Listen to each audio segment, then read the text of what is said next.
The salt spray stings. It bites into the skin like 1,000 tiny needles. Cold gray Atlantic water crashes against the jagged teeth of Blackwood Rock. The lighthouse stands tall, a solitary finger of stone pointing toward a bruised sky. White foam churns in the darkness below. The wind howls, a relentless morning cry that never truly stops. Inside the lantern room, the great glass lens rotates. It groans on its chariot. A rhythmic pulse of light cuts through the mist. Sweep, pause, sweep. It is the heartbeat of the island. It is the only thing keeping the world from being swallowed by the void. Down in the gallery, a man leans against the iron railing. His face is a map of deep lines and weathered hope. He listens. He doesn't listen to the wind or the waves. He listens to the space between them. There is a hum. It is low, vibrating in his marrow. It is a secret the ocean has been trying to tell him for 40 years. If you find yourself drawn to the mysteries that lie beneath the surface and the stories the world tried to forget, make sure to stay with us until the very end and subscribe to the channel for more deep dives into the unknown. Elias Thorne was not a man built for the modern world. In 1994, while the rest of the United States was plugging into the early internet and chasing the frantic pace of the coming millennium, Elias was content with the slow rotation of the Fresnel lens. Blackwood Rock sat 12 miles off the coast of Maine, a desolate shard of granite that seemed to have been dropped into the ocean by an angry god. It was a place of silence, or so it seemed to the occasional supply boat captain who dropped off crates of canned goods and kerosene. But for Elias, the silence was a lie. The island was the loudest place on earth. It was a symphony of geological groans, the rhythmic thumping of the tide in subterranean caverns, and the constant shifting dialogue of the North Atlantic.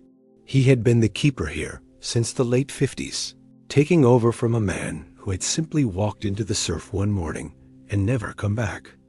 Elias understood why. The ocean doesn't just surround you on Blackwood Rock. It gets inside your head. It fills the empty spaces of your mind with its own vast, cold logic. The secret began as a frequency. It was late October, a month when the sea turns from a deep sapphire to a murderous leaden gray. Elias was in the basement of the lighthouse, a space carved directly into the bedrock. He was checking the seals on the freshwater cistern when he felt it. It wasn't a sound he heard with his ears. It was a resonance in his teeth. It felt like a heavy bass note from a distant concert, but there was no music. There was only the weight of the water pressing against the stone. He pressed his palm to the damp wall. The granite was vibrating. It was a steady, rhythmic pulsing. 3 short bursts, a long pause, then a single sustained tremor. He timed it with his pocket watch. The pattern never wavered. It was too structured to be tectonic shift. It was too deep to be a passing ship. Submarines from the nearby naval base sometimes prowled these waters, but their acoustic signatures were mechanical, sharp, and intrusive. This was different. This felt biological, yet massive. It felt like the earth itself was trying to clear its throat. Elias was a man of science, or at least the practical science of the sea. He kept meticulous logs. He recorded the barometric pressure, the wind speed, the height of the swells, and the behavior of the local wildlife. That week, the logs took a turn toward the surreal. The gulls were the first to react. Usually, the rock was covered in them, a screaming, squabbling carpet of white feathers. But as the vibration intensified, they fell silent. They huddled on the leeward side of the tower, their heads tucked under their wings, refusing to fly even when Elias walked among them. Then came the fish. Thousands of silver-sided mackerel began washing up in the tide pools. They weren't mangled or bitten. They were intact, their eyes clear, but their internal organs had been turned to jelly by some unseen force. Elias stood over a pool, looking at the shimmering carpet of dead scales, and felt the vibration move through his boots. The ocean was doing something, and the life within it was paying the price. He decided to go deeper. In the shed behind the main quarters, Elias kept a relic from a brief failed government project in the 70s. It was a long-range hydrophone, a sophisticated underwater microphone designed to listen for Soviet subs. The researchers had left it behind when the funding dried up, claiming the acoustic interference from the rock's unique shape made it useless. Elias had spent years tinkering with it, repairing the frayed wires and cleaning the salt-corroded sensors. He hauled the heavy coil of cable down to the water's edge, his breath hitching in the cold air. He lowered the hydrophone into a deep, sheltered crevice where the water was relatively calm. He retreated to the shed, put on the heavy, padded headphones, and turned the dial. At first, there was only the roar of the surf, a chaotic white noise that threatened to blow out his eardrums. He adjusted the filters, cutting out the high-frequency hiss of the bubbles and the mid-range thud of the waves. Then he heard it, the secret. It wasn't a hum anymore. Through the hydrophone, it was a voice. Not a human voice, but a sequence of tonal shifts that carried the weight of immense intelligence. It sounded like a cello being played in a cathedral made of ice. The notes were long, mournful, and impossibly deep. They slid up and down the scale with a fluidity that no machine could replicate. And beneath the melody, there was the rhythm. The 3 short bursts, the pause, the long tremor. Elias sat in the dark shed, the only light coming from the amber glow of the hydrophone's signal meter. He realized with a jolt of pure, cold terror that the sound wasn't random. It was a call and response. Something was speaking from the depths of the Laurentian fan, hundreds of miles away, and something else was answering from right beneath his feet. The lighthouse wasn't just a beacon for ships. It was sitting on top of a prehistoric acoustic chamber, a natural megaphone that reached down into the very crust of the planet. Elias began to lose sleep. The sound was always there now, a constant companion to his isolation. He found himself talking back to it, whispering into the darkness of the lantern room. He wondered if he was finally succumbing to the island madness that had claimed his predecessor. But the dead fish were real. The silent birds were real. And the recordings he made on old magnetic tapes were undeniably physical. He spent his days transcribing the patterns. He filled notebooks with dots and dashes, trying to find a linguistic bridge. He noticed that the frequency changed based on the moon's phase. During the full moon, the voice became frantic, the notes overlapping in a chaotic jumble. During the new moon, it was a slow, funeral dirge. He began to see a pattern in the tragedies of the coast as well. He checked his old records and found that every major shipwreck in the last century had occurred during a peak in the acoustic activity. The secret wasn't just a sound. It was a siren song that messed with the navigational instincts of man and beast alike. One night, the vibration became so intense that the glass in the lantern room began to chatter in its frames.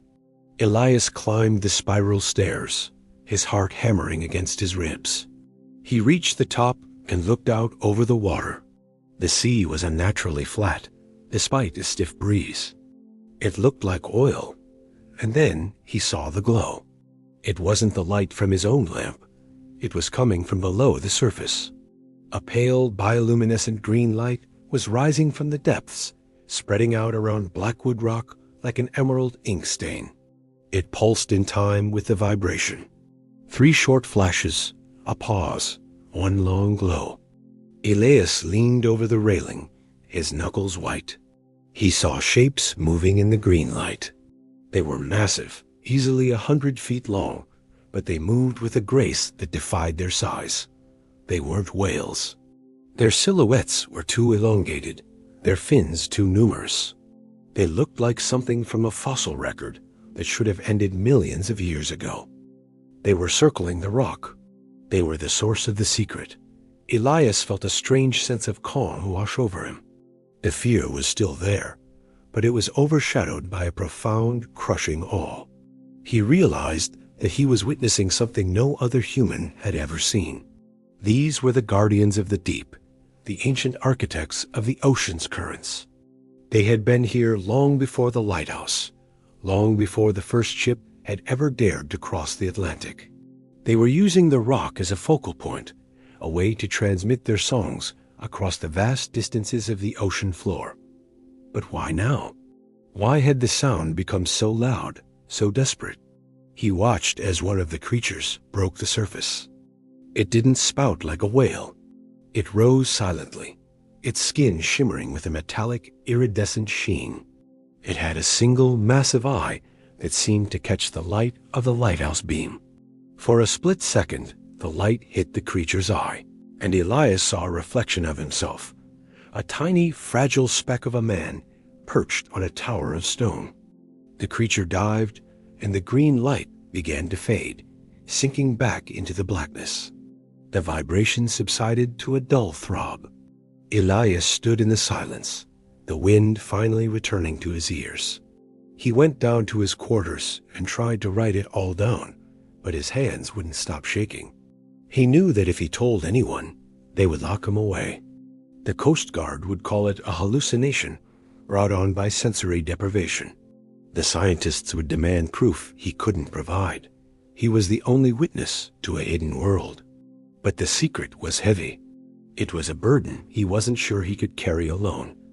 He looked at the hydrophone tapes piled on his desk. He had hours of their voices. He had the data, but he also had the memory of that eye. It hadn't looked at him with malice. It had looked at him with a weary, ancient recognition. It was the look of a creature that knew its time was coming to an end. The next morning, a thick fog rolled in, the kind that swallows the world whole. Elias couldn't see the water from the gallery. He could only hear it, a muffled, rhythmic slapping against the rocks. He felt a sense of urgency. The creatures were leaving, or perhaps they were dying. The jelly-filled fish were a warning. Something in the ocean was changing. The temperature was rising, the currents were shifting, and the ancient songs were being drowned out by the roar of human progress, the thrum of cargo ships, the pings of sonar, the explosions of seismic surveys. The secret wasn't just that these creatures existed. It was that they were the ones keeping the ocean's delicate balance in check, and they were failing. Elias realized that the lighthouse wasn't just there to warn ships away from the rocks. It was there to witness the end of an era. He spent the day reinforcing the hydrophone mount. He wanted to capture every last note. He felt like a librarian in a burning library, frantically trying to save the most precious scrolls. He stopped eating. He stopped sleeping. He only listened. The voices were changing. They were becoming sharper, more dissonant. It sounded like an argument. The 3 short 1 long pattern was being broken. New rhythms were emerging, frantic and jagged. Elias sat in the shed, his eyes bloodshot, his skin sallow. He began to hear words in the sounds. Not English, not any language he knew, but concepts. He felt images flooding his mind. Vast underwater canyons, forests of glowing kelp, the crushing pressure of the abyss, and a looming, shadow-filled cold that was creeping across the sea floor. It was a map of a world that was being erased. On the 3rd night of the fog, the radio crackled to life. It was the mainland station at West Quoddy Head. They were checking in, concerned that Elias hadn't made his scheduled morning report. Elias stared at the microphone. He could hear the operator's voice, tinny and impatient.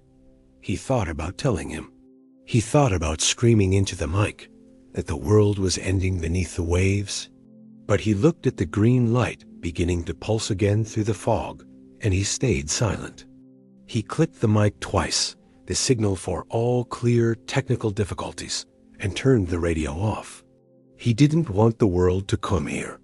He didn't want the boats and the cameras and the noise. This was a private funeral. The vibration returned, but this time it was different. It wasn't coming from the bedrock. It was coming from the air. The very atmosphere seemed to be humming. Elias ran to the lantern room. The fog was glowing. Not green this time, but a fierce, blinding white.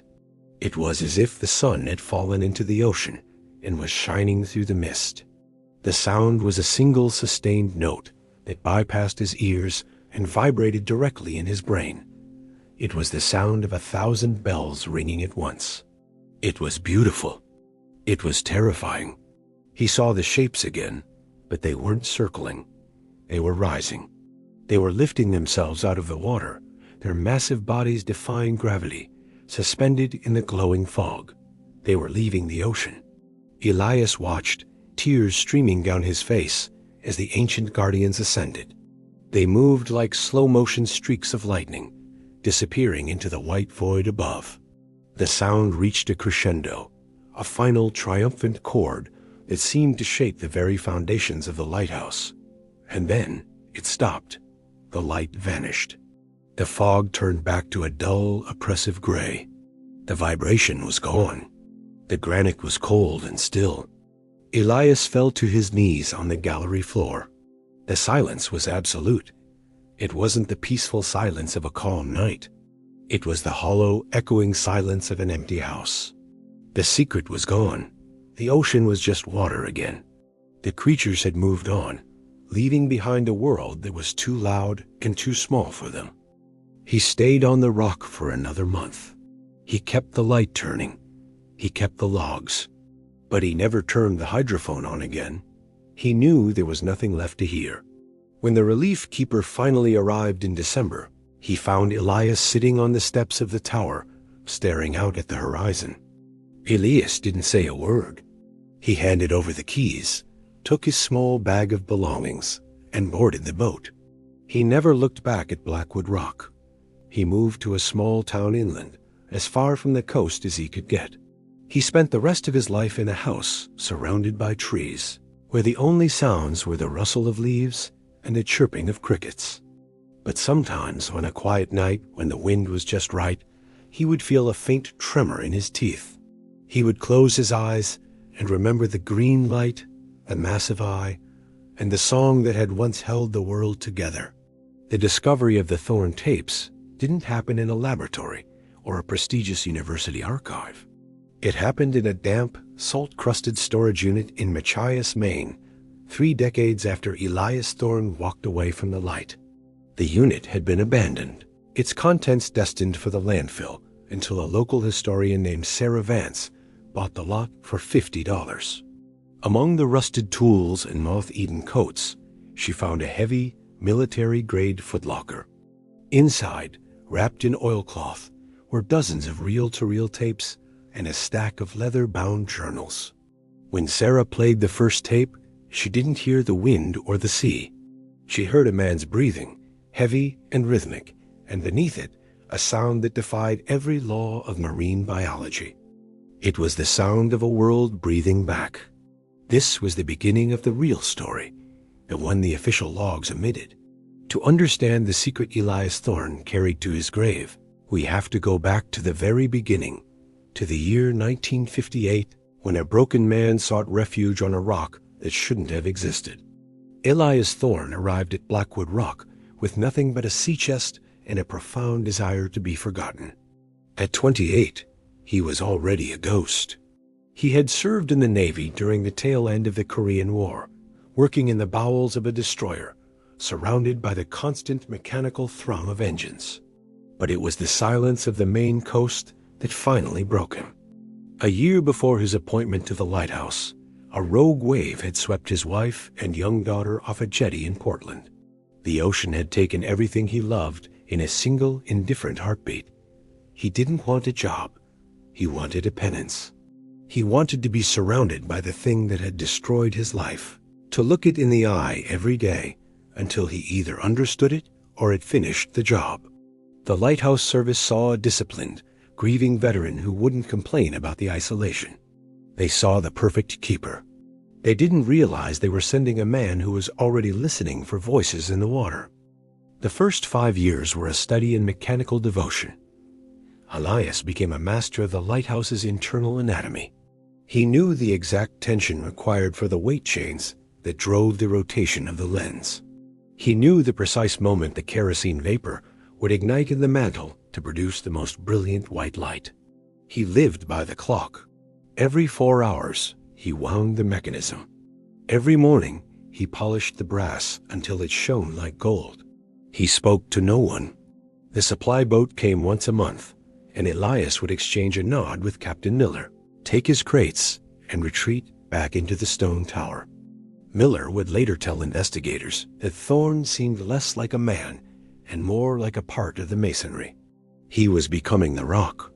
But inside that stone shell, Elias was beginning to notice the inconsistencies. He began to realize that Blackwood Rock wasn't just a geological formation. It was a conductor. It started with the silverware. In the small kitchen of the keeper's quarters, Elias noticed that his spoons would occasionally vibrate against the ceramic plates. It was a subtle, high-frequency jitter that occurred only during the lowest ebb of the spring tides. He checked the foundation for settling. He checked the tower for structural tremors. Everything was solid. Then, he noticed the water in his wash basin. Even on the calmest days, when the sea was like a sheet of glass, the surface of the water would form perfect, concentric rings. It was cymatics, the visual representation of sound. Something was vibrating the very bedrock of the island at a frequency so low it was felt rather than heard. Elias began to spend his nights in the basement, pressing his ear to the granite. He wasn't looking for a secret yet. He was looking for a flaw in the world. He was looking for the reason his reality felt like it was humming. In March of 1964, the Great Alaskan Earthquake sent ripples across the entire planet. While the West Coast was battered by tsunamis, the East Coast felt the ghost of the tremor in its sensitive instruments. On Blackwood Rock, the event triggered something dormant. Elias was in the lantern room when it happened. The light didn't flicker, but the air in the room suddenly felt thick, as if the atmospheric pressure had doubled in a second. He looked out at the horizon and saw a ripple move across the water. Not a wave, but a distortion of light, like heat rising from a highway. And then, for the first time, he heard it. It wasn't the deep groan he would later record. It was a sharp, metallic ping that seemed to originate from the center of his own skull. It was a synchronization. The rock had been struck like a tuning fork, and it was finally ringing. Elias began to keep a second logbook, hidden beneath the floorboards of his bedroom. In it, he recorded the events. He stopped writing about the weather and started writing about the pulse. He noted that the vibrations were becoming more complex. They weren't just random tremors anymore. They were sequences. He bought a high-end shortwave radio and a reel-to-reel recorder with his meager savings, claiming he wanted to listen to music to pass the time. In reality, he was building a primitive acoustic laboratory. He rigged copper wires from the base of the tower down into the surf, attempting to use the lighthouse's lightning rod system as a massive antenna. He was trying to catch the ocean in the act of speaking. He became obsessed with the idea that the water wasn't just a medium for waves, but a massive liquid hard drive, storing the echoes of everything that had ever lived within it. By 1968, the obsession had physical consequences. Elias had lost weight, his eyes sunken and bright with a feverish intensity. Captain Miller noticed the change. He saw the wires snaking down the rocks and the way Elias's hands shook when he signed the manifests. Miller offered to bring a doctor on the next trip, but Elias refused with a vehemence that bordered on violence. He told Miller that the birds were leaving because they knew something he didn't. He told him that the mackerel were dying because the song was too loud for their small hearts. Miller left the rock that day, convinced that Thorne had finally succumbed to the long silence. But Elias didn't feel mad. He felt like the only man on Earth who was finally waking up. He had captured his first clear recording on a cold Tuesday in November. It was a 3-minute segment of what sounded like a heartbeat, if a heartbeat were the size of a thunderstorm. The recording changed everything. Elias played it back at different speeds, discovering that when slowed down, the rhythmic thumping contained layers of harmonic complexity. There were whistles that sounded like birds from a different dimension. There were low-frequency rumbles that mimicked the movement of tectonic plates. He began to map the sounds to the lunar cycle, realizing that the secret was tied to the gravitational pull of the moon. The creatures, whatever they were, weren't just swimming in the ocean. They were reacting to the celestial mechanics of the solar system. They were part of a larger, cosmic clockwork. Elias felt a terrifying sense of scale. He realized that the tragedy of his family, the loss of his wife and daughter, was a microscopic event in the face of this ancient oceanic intelligence. The ocean hadn't taken them out of malice. It had taken them because it was a vast, unthinking machine, and he was finally learning how to read the blueprints. As the 1970s arrived, the world outside Blackwood Rock was changing. The Navy began installing SOSUS, or raise underwater surveillance systems designed to track Soviet submarines. Elias heard the pings of the sonar through his hydrophones. To him, it sounded like a scream. It was a jagged, artificial intrusion into the ancient dialogue of the deep. He noticed that every time a naval vessel passed within 50 miles, the secret would go silent for days. The creatures were hiding. They were afraid of the noise. Elias began to feel a protective instinct. He saw himself as the guardian of the silence.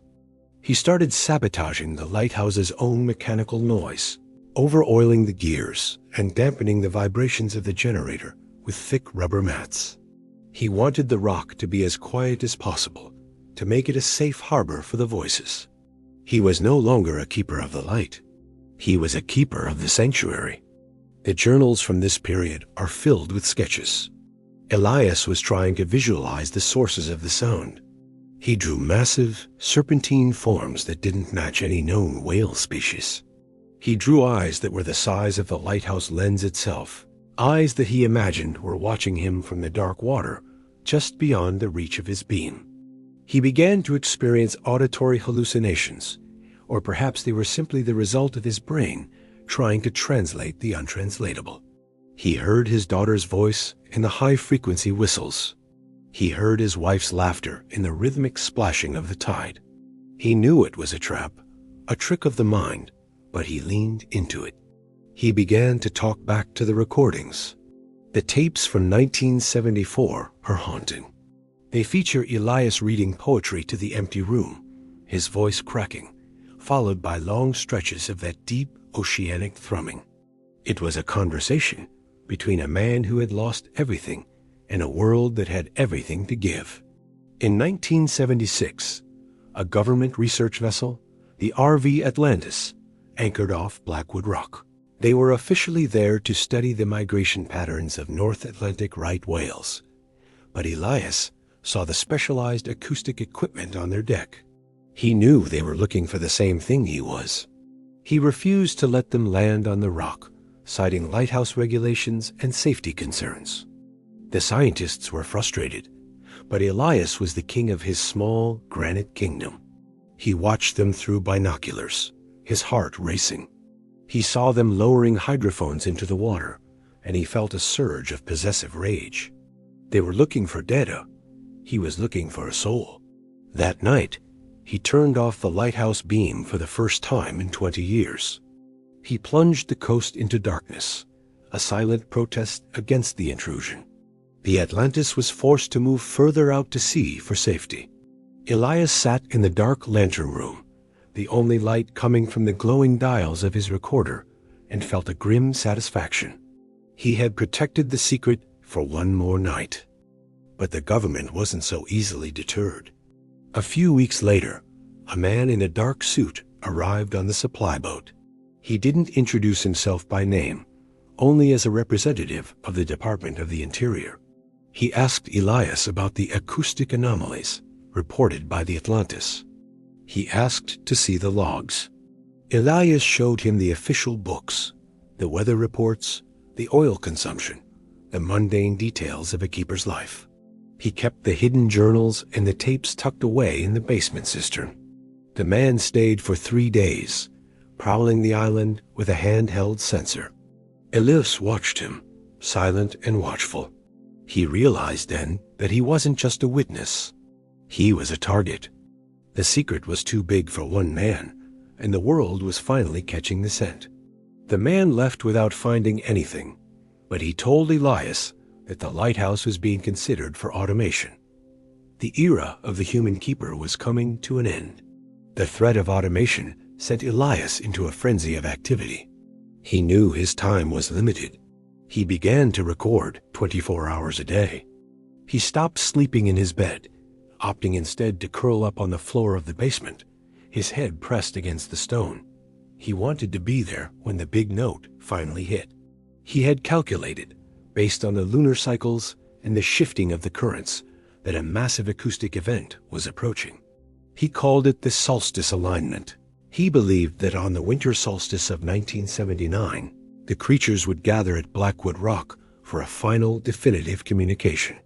He spent his days preparing, cleaning the lenses, ensuring the light would be at its maximum intensity. He believed the light and the sound were connected, two sides of the same coin. He was preparing for a wedding of light and shadow, and he was the only guest invited. The journals from late 1979 are nearly illegible. The handwriting is a jagged scrawl, the words overlapping and spiraling into the margins. Elias was no longer eating solid food, surviving on coffee and the raw adrenaline of discovery. He wrote about the green light for the first time, a phenomenon he had seen only in glimpses during the highest tides. He described it as a cold, living fire that rose from the seabed, a bioluminescence that didn't belong to any known plankton. He believed it was the physical manifestation of the song. He wrote, "The water is becoming the light is becoming the word. I am the ear that hears the sun beneath the sea."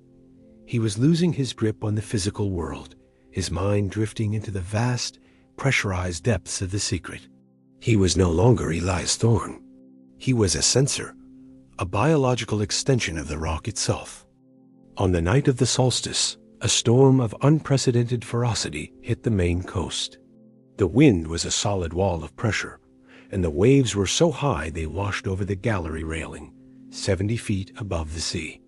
Elias was in the lantern room, fighting to keep the lens turning as the tower shuddered under the impact of the water.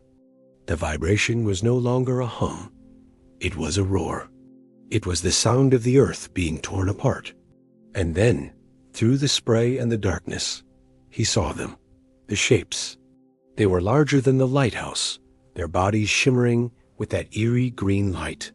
They were rising from the surf, their massive heads breaking the surface like islands. They weren't whales. They were something older, something that had survived the extinction of the dinosaurs by retreating into the deepest trenches of the world. And they were singing. The sound was so loud it shattered the secondary windows in the watchroom. It was a chord of such profound depth and beauty that Elias felt his heart stop for a beat. It was the secret. It was the realization that the ocean wasn't a graveyard for his family. It was a cradle for a life so vast and ancient that human grief was nothing more than a ripple on the surface. The creatures were communicating with something far beyond the earth, using the lighthouse as a beacon to signal their presence. Elias stood on the gallery, the freezing water drenching him, and he laughed. He laughed because he finally understood. The secret wasn't a mystery to be solved. It was a reality to be inhabited. He wasn't alone. He had never been alone. The ocean had been talking to him for 20 years, and he had finally learned the language. When the storm cleared the next morning, the ocean was unnaturally calm. The green light was gone, and the creatures had vanished back into the depths. Elias went down to the basement and played back the tapes. They were blank.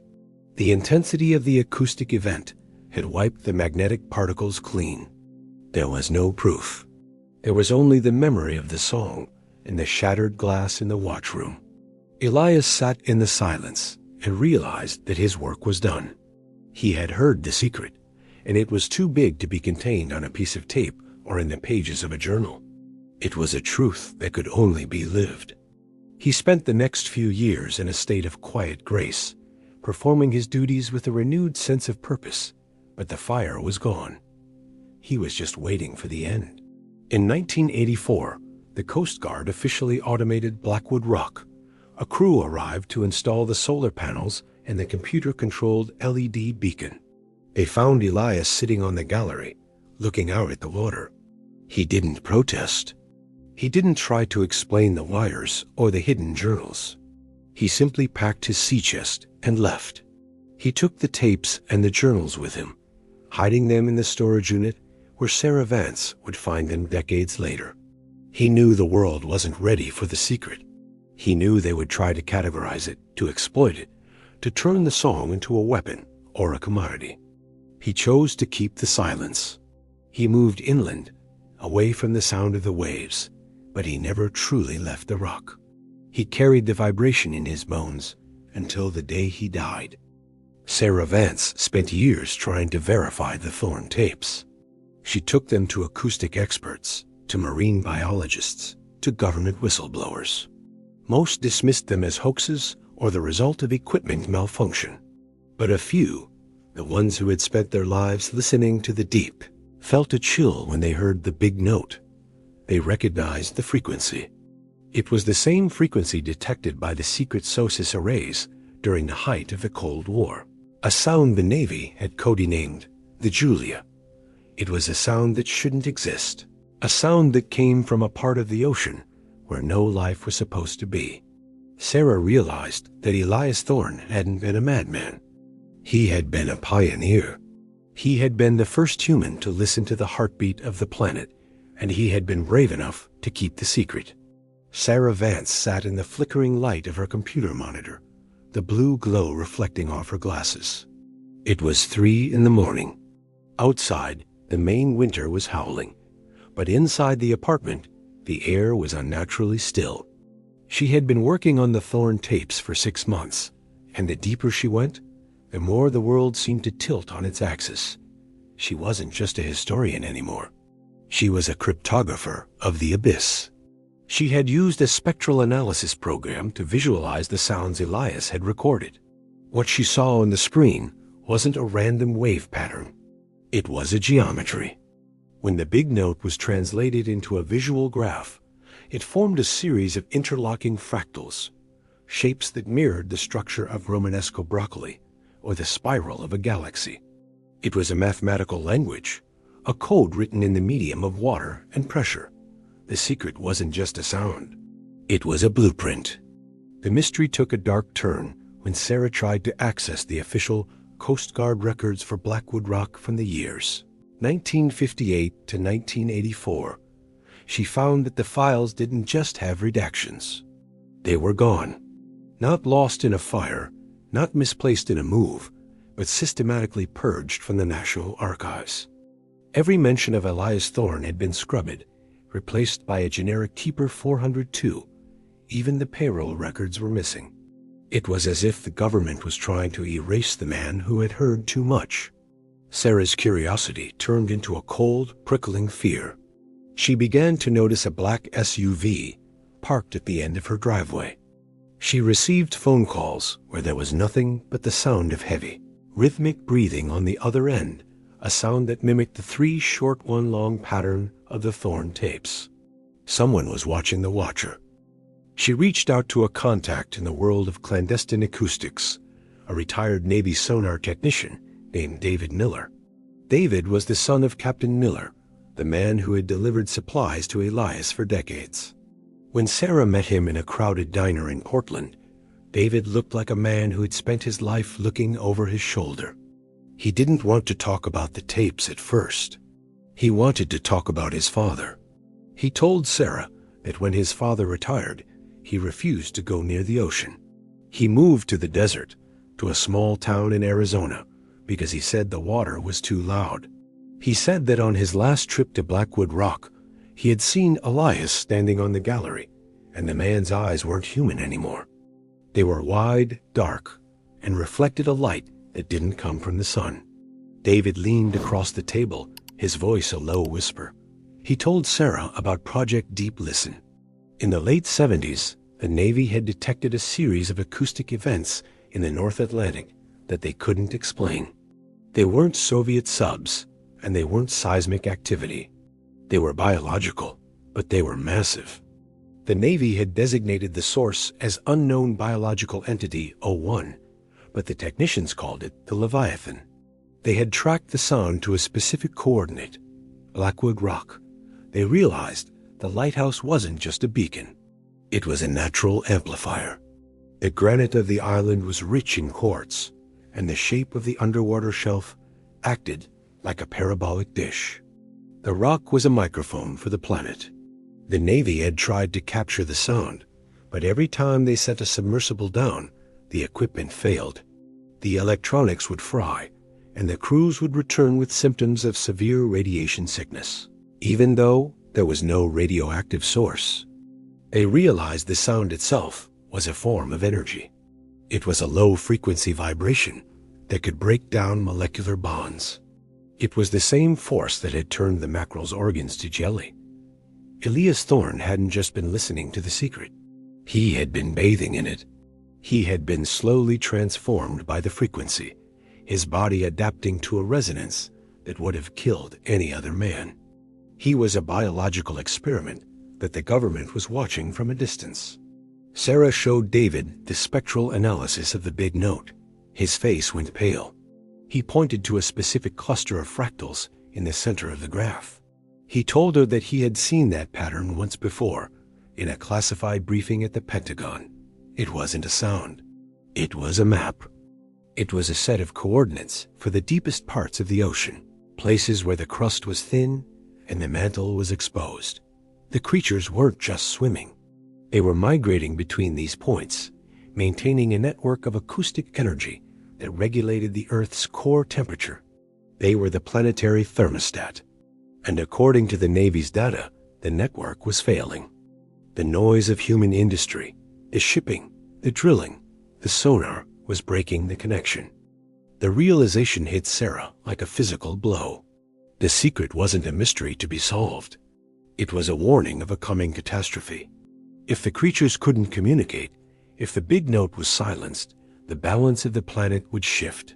The oceans would warm, the currents would stop, and the world would enter a period of chaotic, violent change. Elias Thorne had seen the beginning of the end. He had watched the Guardians leave because they could no longer hear each other over the roar of the modern world. They weren't abandoning us. They were being driven out. The green light he saw wasn't a celebration. It was a distress signal. That night, Sarah's apartment was ransacked. She returned from the diner to find her door kicked in and her computer gone. The Thorne tapes, however, were still in her bag. She had taken them with her, a move that likely saved her life. She knew she couldn't stay in Bangor. She was now a player in a game she didn't understand, a game where the stakes were the survival of the biosphere. She drove north, toward the coast, toward the only place that felt like it held the answers. She was going back to Blackwood Rock. She needed to see if the vibration was still there. She needed to know if the secret was truly gone, or if it was just waiting for someone else to listen. The drive was a blur of gray asphalt and dark pines. Sarah felt a strange sense of destiny. She felt as if Elias was guiding her, his voice echoing in the static of her car radio. She began to experience the same symptoms he had described. Her teeth ached. Her chest felt heavy. The air in the car seemed to shimmer with a pale green light. She wasn't afraid. She felt a profound sense of clarity. She realized that the government hadn't just been watching Elias. They had been trying to replicate the sound. They wanted to use the big note as a weapon, a way to disrupt the very foundations of the Earth. They had failed because they didn't have the key. They didn't have the human element. They didn't have the keeper. She reached the coast at dawn. The ocean was a churning mass of leaden water, the waves crashing against the jagged rocks with a primal fury. She found a local fisherman who was willing to take her out to the rock for $1,000, no questions asked. The man looked at her with a mixture of pity and fear. He knew the stories of Blackwood Rock. He knew about the man who had walked into the surf and the man who had come back with eyes that were unhuman. He told her that the birds hadn't returned to the rock in 30 years. He told her that the water around the lighthouse was always 5 degrees warmer than the rest of the bay. He told her that some things are better left in the dark. As the boat approached the island, the lighthouse loomed out of the mist like a ghost. It was no longer the proud white tower of Elias's time. It was stained with salt and bird droppings, the iron railing rusted and broken. The solar-powered LED beacon at the top was a tiny, pathetic spark compared to the great Fresnel lens. But as Sarah stepped onto the granite, she felt it. The vibration. It was faint, a ghost of a ghost, but it was there. It was a rhythmic pulsing in the soles of her feet. 3 short bursts, a long pause, then a single sustained tremor. The rock was still ringing. The secret was still there, buried deep in the stone, waiting for a new ear to catch the frequency. She climbed the spiral stairs, her breath hitching in the cold, damp air. The tower felt alive. The walls seemed to breathe, the stone vibrating with a low-frequency hum that made her vision blur. She reached the lantern room and looked out over the water. The sea was flat, despite the wind. It looked like oil. And then she saw it, a pale green light rising from the depths. It wasn't as bright as it had been in 1979, but it was there. It was a flickering, desperate glow, like a candle in a storm. Sarah realized that the creatures hadn't all left. Some had stayed behind. Some were still trying to hold the line, still trying to sing the world into balance. She took out her recorder and a new set of hydrophones. She lowered the sensors into the water, her hands shaking. She put on the headphones and turned the dial. At first, there was only the roar of the surf. Then, she heard it. The voice. It was weaker now, a thin, mournful whistle that sounded like a child crying in a vast, empty hall. It was the sound of loneliness. It was the sound of a species that had been silenced. Sarah began to cry. She realized that she wasn't just recording a sound, she was recording an extinction. The secret was a eulogy. The guardians were dying, and with them, the ancient harmony of the ocean was fading into the noise of the machine. But then, the frequency changed. The mournful whistle was joined by another sound, a deeper, more resonant note that seemed to come from the rock itself. It was the big note. It was the sound Elias had recorded in 1979. It was being played back, not by a machine, but by the earth. The quartz in the granite was vibrating in sympathy with the dying creature's song. The lighthouse was acting as a resonator, amplifying the signal and sending it back down into the depths. Sarah realized that the rock wasn't just a microphone. It was a heart. It was a biological relay station. And she was the operator. She felt a surge of energy move through her. The vibration in her teeth became a song in her mind. She saw images of the deep, of the glowing forests and the crushing pressure. She saw the map David had described, the network of light and sound that held the world together. She saw the shadow-filled cold that was creeping across the sea floor, and she saw the way to stop it. The secret wasn't just a warning. It was a command. She needed to amplify the signal. She needed to turn the lighthouse back into a beacon of sound.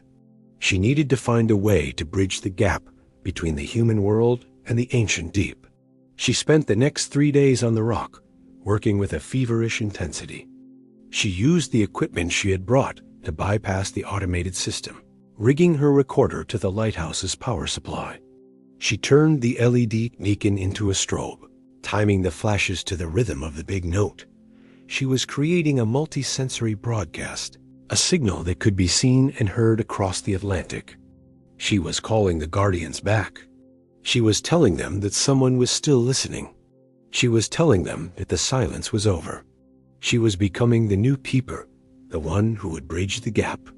On the 3rd night, the black SUV appeared on the mainland, its headlights cutting through the fog. Sarah saw the flashlights of the men as they boarded a boat. They were coming for her. They were coming to silence the signal. She knew she didn't have much time. She turned the volume to the maximum, the sound so loud it shattered the remaining glass in the lantern room. The tower began to shake, the granite groaning under the acoustic pressure. The green light in the water flared into a brilliant emerald fire. The ocean began to churn, the waves rising in a perfect geometric pattern. The secret was being told, and the world was finally forced to listen. The men reached the rock just as the first creature broke the surface. It was a massive, iridescent shape that dwarfed their boat. It rose silently, its single massive eye reflecting the strobe light of the tower. The men froze, their flashlights falling from their hands. They weren't looking at a monster. They were looking at a god. The creature let out a sound that was so deep it bypassed the ears and vibrated in the very marrow of their bones. It was a sound of recognition. It was a sound of return.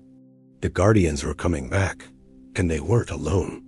Behind the first creature, dozens of others were rising from the depths, their bodies glowing with a fierce, defiant light. Sarah stood on the gallery, the wind whipping her hair, the sound of the big note filling her soul. She saw the men retreat, their boat fleeing back toward the mainland. She saw the green light spreading out across the horizon, a new dawn rising from the sea. She knew that her life was over, at least the life she had known. She would never go back to Bangor. She would never go back to the world of archives and diners. She was part of the secret now. She was the voice of the rock. She was the one who had heard the Oceania's secret and had the courage to sing it back. The vibration in her teeth subsided to a gentle, comforting hum. The air in the lantern room was warm and smelled of ozone and ancient salt. Sarah sat on the floor, her back against the vibrating stone, and closed her eyes. She could hear them now, the thousands of voices, the symphony of the deep. They were telling her about the beginning of the world, and they were telling her about the future. They were telling her that the balance was being restored.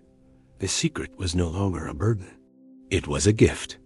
She was the keeper of the light, the keeper of the sound, and the keeper of the world's most beautiful, terrifying truth. The signal Sarah Vance broadcast from Blackwood Rock did not stop at the shoreline. It did not dissipate into the salt air or lose its strength as it traveled across the vast, rolling plains of the North Atlantic. Instead, it behaved like a physical object, a ripple in a sheet of lead that moved through the water at 4 times the speed of sound in air. Within minutes, the hydrophones of the Integrated Undersea Surveillance System, the silent sentinels of the Cold War, began to scream. From the GIUK gap to the Caribbean basin, the ocean floor was suddenly alive with a frequency that shouldn't have existed. It was a perfect crystalline resonance that bypassed every filter and every encryption. In Naval Command centers from Norfolk to Rhoda, technicians watched in stunned silence as their monitors were overtaken by the same fractal geometry Sarah had seen on her laptop.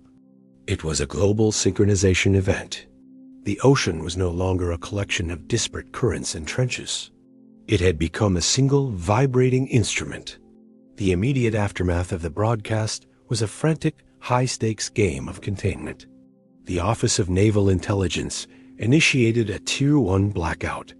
Satellite feeds over the Gulf of Maine were diverted or scrambled. The men who had fled the rock in the small boat were intercepted by a Coast Guard cutter before they could reach the mainland, taken into custody not for their protection, but to ensure their silence. The official narrative was already being constructed. A freak atmospheric phenomenon, a massive release of methane hydrates from the sea floor, a localized seismic event.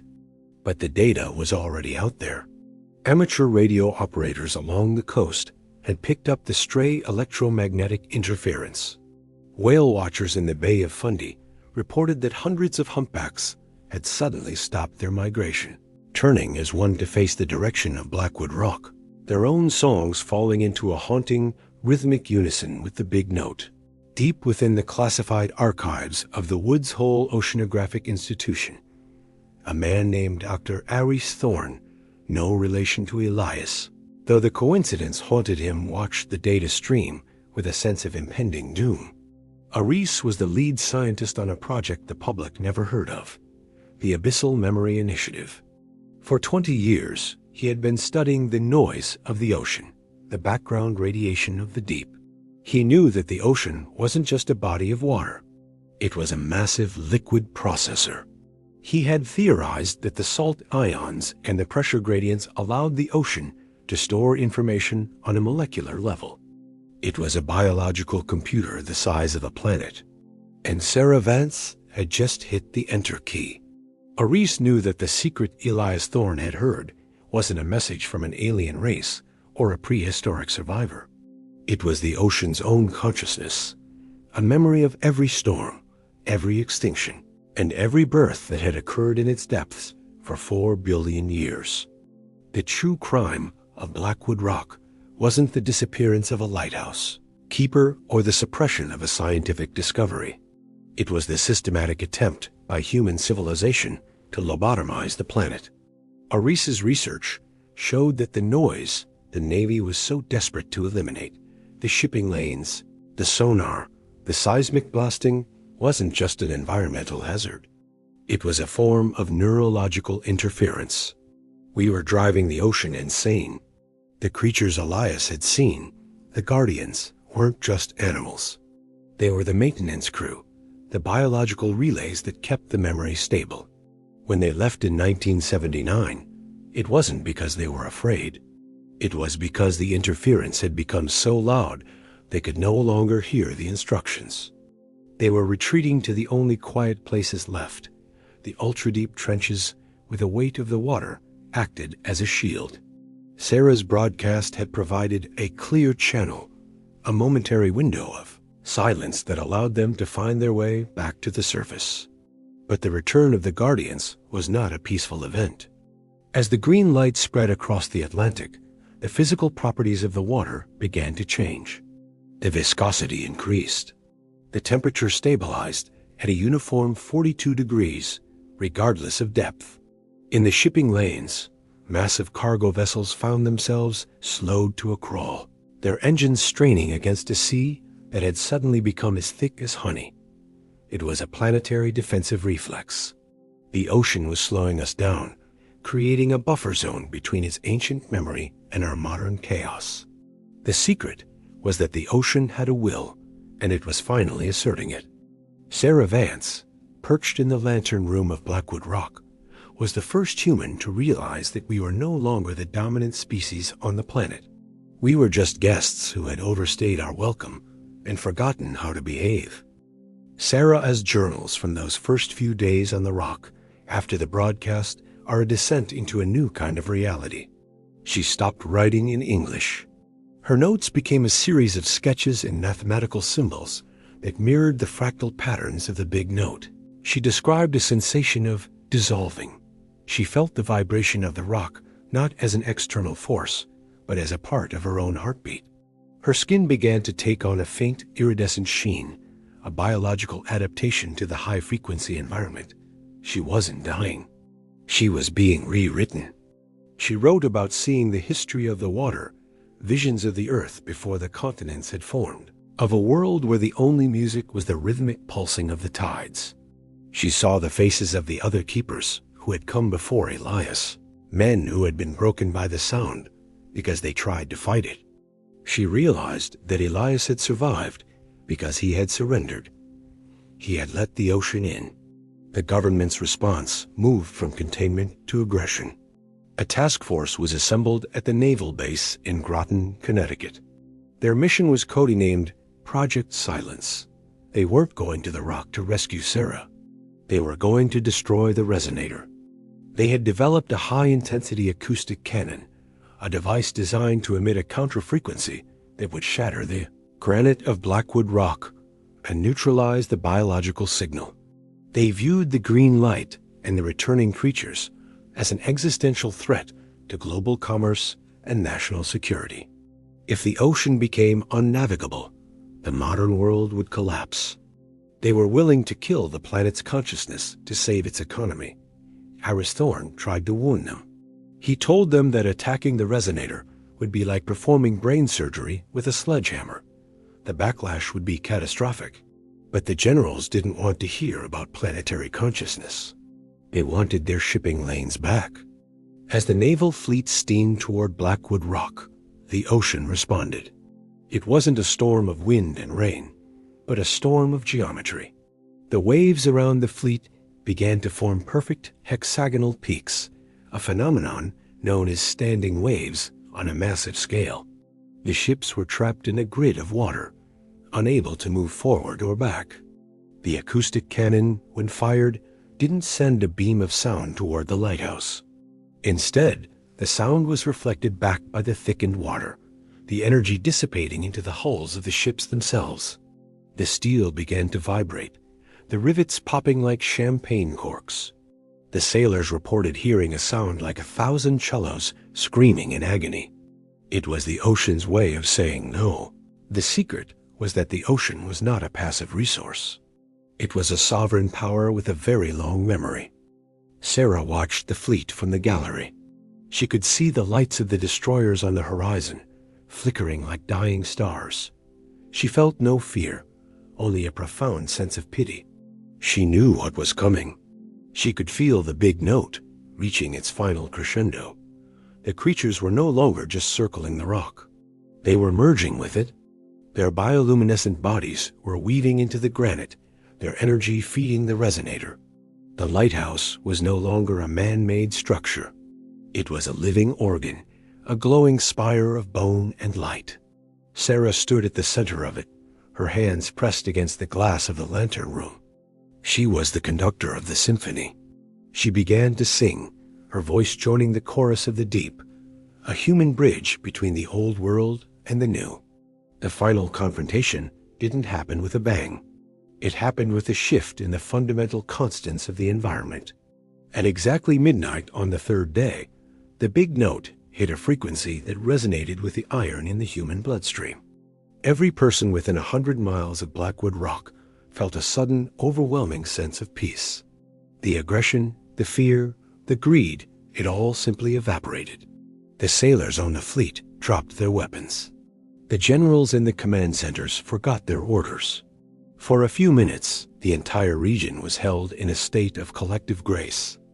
It was a reset. The ocean wasn't killing its enemies. It was reminding them of what they had forgotten. It was showing them the secret that life is not a competition, but a resonance. We are all part of the same song, and when we stop listening, we start to die. When the reset ended, the fleet was gone. Not sunk, but simply moved. The ships found themselves hundreds of miles away, drifting in the calm waters of the mid-Atlantic ridge. The acoustic cannon had been fused into a useless lump of metal. Blackwood Rock was no longer visible on any radar or satellite feed. It had been shrouded in a permanent, localized fog that defied all attempts at penetration. The government officially declared the island lost to sea level rise, a convenient lie to cover up their total loss of control. But the secret couldn't be buried. The green light continued to pulse beneath the waves, a slow, rhythmic heartbeat that could be felt by anyone who took the time to be still. The great hum became a permanent feature of the global environment, a low-frequency reminder that the Guardians had returned. Sarah Vance was never seen again. Some say she drowned when the lighthouse finally succumbed to the waves. Others say she was taken by the black SUV people and hidden away in a subterranean lab. But those who have heard the Thorne tapes, those who have seen the fractal patterns in the water, know the truth. Sarah didn't die. She transitioned. She became the permanent keeper of the secret, the human element in the planetary relay. If you go to the coast of Maine on a night when the moon is new and the wind is still, you can sometimes see a faint emerald glow on the horizon. It's not a ship, and it's not a star. It's the light of Blackwood Rock, still turning, still watching, still listening. The true crime of our era is our disconnection from the world that sustains us. We treat the ocean as a trash can and a highway, oblivious to the fact that it is the very mind of the planet. Elias Thorne and Sarah Vance were the only ones brave enough to face that mind and accept its terms. They understood that the secret isn't something you possess. It's something you belong to. The ocean doesn't need us to save it. It needs us to hear it. It needs us to remember the rhythm of the 3 short bursts and the long tremor. It needs us to realize that the silence we fear is actually the only place where the truth can be told. As we move into an uncertain future, the story of the lighthouse keeper remains a cautionary tale. It is a reminder that there are forces in this world that we cannot control and should not try to. The ocean is patient. It has survived ice ages and asteroid impacts. It will survive us. But whether we survive the ocean depends on our ability to listen. The secret is still there, vibrating in the bedrock, pulsing in the deep, waiting for the next peeper to step into the light. The question is, will we be ready to hear it, or will we continue to drown in our own noise? The investigation into the Thorne tapes is technically still open, but the trail has gone cold. The storage unit in Machias was destroyed in a mysterious fire shortly after Sarah's disappearance. The journals are gone. The recordings are gone. All that remains are the echoes in the minds of those who were there, and the faint, persistent hum that refuses to go away. Some scientists believe the hum is a sign of a coming geological shift. Others think it's just the wind. But for those who know the story of Elias Thorne, the hum is a voice. It's a song. It's a secret that is no longer a secret, but a reality that we can no longer ignore. The world did not end on the night of the solstice, but the world that had existed before was gone. In the months following the disappearance of Blackwood Rock, a new phenomenon began to dominate the global consciousness. It was called the Great Hum. It was a low-frequency vibration that could be felt in the bedrock of every continent. It was not a noise that could be recorded by a standard microphone, but it was a presence that could be measured by seismographs and felt by the human body. It was the sound of the planet's nervous system finally coming back online. For the first time in human history, the Earth was no longer a silent backdrop for our ambitions. It was a participant. It was a voice. And that voice was telling us that the time of our unchecked dominance was over. The secret that Elias Thorne had heard in the darkness of the lighthouse was now a global reality, a constant reminder that we are part of a living, breathing, and deeply intelligent system. The scientific community struggled to categorize the change. They called it the global acoustic realignment. They noted that the migration patterns of every marine species had shifted. Whales were no longer beaching themselves.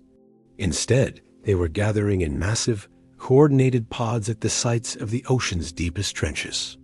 The mackerel and other schooling fish were no longer dying of internal trauma. They were thriving in waters that had become unnaturally clear and nutrient-rich. The dead zones in the Gulf of Mexico and the Baltic Sea began to shrink at an impossible rate. It was as if the ocean was healing itself, guided by the rhythmic pulses of the guardians who had returned from the abyss. The green light that Sarah Vance had broadcast was now a permanent feature of the deep, a bioluminescent network that mapped the currents and regulated the temperature of the mantle. But for humanity, the Great Hum was a challenge. Our technology, built on the assumption of a passive and silent Earth, began to fail in subtle but profound ways. Satellite navigation systems experienced a constant, rhythmic drift that matched the 3 short, 1 long pattern of the Thorne tapes. Long-range sonar became useless, the signal swallowed by the ocean's own resonance. The shipping industry was forced to adapt to a sea that was no longer a highway, but a sovereign territory. Vessels that moved too fast or made too much noise found themselves pushed off course by standing waves or trapped in pockets of high-viscosity water. We were being taught how to move with the world rather than against it. The secret was no longer a mystery to be solved. It was a set of rules to be followed. In the years that followed, a new subculture emerged, the listeners. These were people who, like Elias and Sarah, possessed a natural sensitivity to the planet's frequency. They gathered at the coastlines, not to swim or to fish, but to sit in silence and feel the vibration. They claimed that the hum wasn't just a physical sensation. It was a form of communication. They spoke of The memory, a collective consciousness that held the history of the earth. They said that the ocean was sharing its stories with anyone who was quiet enough to hear. They described visions of ancient civilizations that had lived in harmony with the guardians, and they warned of the consequences of forgetting the song again. The listeners became the new keepers, the unofficial guardians of the silence. The fate of Blackwood Rock remained the greatest mystery of the modern era. The island was gone from the maps, but it was not gone from the world. Sailors who drifted too close to the coordinates reported seeing a tower of light that didn't come from a lamp. They described a shimmering emerald spire that seemed to bridge the gap between the sea and the sky. They said the air around the rock was warm and smelled of ozone and ancient salt, even in the dead of winter. Some claimed to have seen a woman standing on the gallery, her skin glowing with the same iridescent sheen as the creatures in the water. They called her the Lady of the Light, the one who had stayed behind to ensure the signal never faded. Sarah Vance had become a myth, a ghost in the machine of the world. The government's attempts to reclaim the rock were met with a series of increasingly bizarre failures. Every expedition that was sent to the coordinates returned with empty fuel tanks and crews who had no memory of the trip. The black SUVs and the men in suits eventually stopped coming. They realized that there are some places on this earth that are no longer under human jurisdiction. Blackwood Rock had become a sanctuary, a holy site for the New World. It was the point of origin for the Great Hum, the heart of the planet's new heartbeat. The Project Silence files were eventually declassified, revealing the true extent of the Navy's fear. They hadn't been trying to save the world. They had been trying to save their power, and they had lost. The legacy of Elias Thorne was finally vindicated. The journals that Sarah had hidden were never found, but the tapes, or at least the digital copies she had uploaded to a secure server before her disappearance, began to circulate on the dark web. They became the foundational texts for the new era. People listened to the deep, mournful cellos of the abyss and the rhythmic thumping of the earth's core. They heard the voice of a man who had lost everything and found the world. Elias was no longer seen as a madman or a tragic figure. He was seen as a prophet, the first human to realize that the ocean wasn't a graveyard, but a library. He had heard the secret, and he had been brave enough to let it change him. As the decades passed, the human world began to look very different. We stopped building machines that roared and started building ones that hummed. We learned to use the ocean's own energy to power our cities, tapping into the thermal gradients and the tidal rhythms without disrupting the balance. We became a species of keepers, caretakers of a world that we finally understood was alive. The great hum became the background music of our lives, a comforting reminder that we were never alone. The fear of the deep was replaced by a profound, crushing awe. We realized that the secret was the most beautiful thing we had ever known, that the earth loves us, but it does not need us. It is our privilege to be here and our responsibility to listen. But the story of the lighthouse keeper also carries a haunting reflection. It reminds us of how close we came to silencing the world forever. It reminds us of the arrogance of a species that thought it could own the ocean and ignore the song. The great hum is a gift, but it is also a warning. It is a reminder that the guardians are still there, watching from the trenches, and that the balance is delicate. If we ever stop listening, if we ever let our own noise drown out the memory of the water, the green light will fade and the guardians will leave for good. And this time, they won't come back. The silence that follows won't be the peaceful silence of a calm night. It will be the absolute, echoing silence of a dead planet. The mystery of the ocean's secret is ultimately the mystery of ourselves. We are made of the same water, the same salt, and the same stardust as the creatures in the deep. Their song is our song. Their memory is our memory. When Elias Thorne stood on the gallery of Blackwood Rock and looked into the eye of the Leviathan, he wasn't looking at a stranger. He was looking at a mirror. He saw the ancient, enduring part of himself that the world had tried to make him forget. He saw the secret that we all carry in our marrow, that we are not separate from the world, but a part of its unfolding story. The lighthouse was never just a beacon for ships. It was a beacon for the human soul, calling us back to the water, back to the silence, and back to the truth. Today, the coast of Maine is a different place. The fog still rolls in, and the salt spray still stings, but the atmosphere is charged with a new kind of energy. If you stand on the shore at Machias and look out toward the horizon, you won't see Blackwood Rock on your GPS, but you will feel it in your chest. You will feel the 3 short bursts and the long tremor. You will feel the great hum vibrating in the sand beneath your feet. And if you are very quiet, and if you listen with your heart instead of your ears, you might just hear the secret for yourself. You might hear the ocean telling you that everything is connected, that nothing is ever truly lost, and that the song is just beginning. The story of the lighthouse keeper who heard the ocean's secret is a true crime story, but the crime wasn't committed by a man. It was committed by a civilization that forgot how to listen. It is a story of redemption, of a man and a woman who sacrificed everything to give the world its voice back. It is a story that reminds us that the most important things in life are often the ones we cannot see or touch, but only feel. The green light is still pulsing. The guardians are still singing. The secret is still being told. The only question that remains is whether we will have the courage to keep listening, or if we will let the noise take over once again. The ocean is a vast, dark, and beautiful place. It holds the secrets of our past and the keys to our future. It is the source of all life and the final resting place of all memories. We have only just begun to understand the depth of its intelligence and the scale of its power. The Thorne tapes were just the beginning.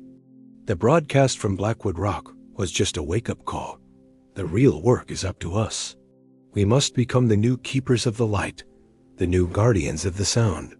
We must ensure that the great hum never fades, and that the secret is passed down from generation to generation, a sacred trust that binds us to the planet and to each other. As we look out over the water, we should remember the man who stood on the rock and the woman who joined him in the light. We should remember that they weren't heroes in the traditional sense. They were just people who were willing to be still. They were people who realized that the most powerful thing you can do in a loud world is to listen. Their legacy is the world we live in today, a world that is louder in its silence and brighter in its darkness than we ever imagined possible. The secret is out, and it is the most beautiful sound we have ever heard. It is the sound of a planet that is finally, truly, and eternally alive. The mystery of Blackwood Rock is a reminder that the world is much larger and much older than our small human lives. It is a reminder that there are wonders in the deep that we have yet to discover, and truths in the silence that we have yet to face. But as long as the great hum continues to pulse, and as long as the green light continues to glow, there is hope. There is hope that we can find our place in the symphony, and that we can learn to sing along with the guardians of the deep. The secret is no longer a burden. It is a promise. It is a promise that the ocean will always be there, watching, listening, and waiting for us to remember who we really are. In the end, the story of Elias Thorne is a story about the power of attention. It is about what happens when we stop looking at the surface and start looking into the depths. It is about the courage it takes to face the unknown and the grace that comes from surrendering to it. The ocean's secret is not a formula or a map. It is a relationship. It is the bond between the observer and the observed, the singer and the song. It is the realization that we are never truly alone, as long as we are willing to hear the heartbeat of the world. The lighthouse is still there, even if we can't see it. The light is still turning. The secret is still being told, and the ocean is still waiting for you to listen. The great hum is the sound of our survival. It is the frequency of a world that has found its balance. It is the music of a future where we are no longer at war with the planet, but in harmony with it. As you go about your day, in the noise and the chaos of the modern world, take a moment to be still. Feel the vibration in your feet. Feel the resonance in your teeth. Remember the 3 short bursts and the long tremor. Remember the green light and the massive eye.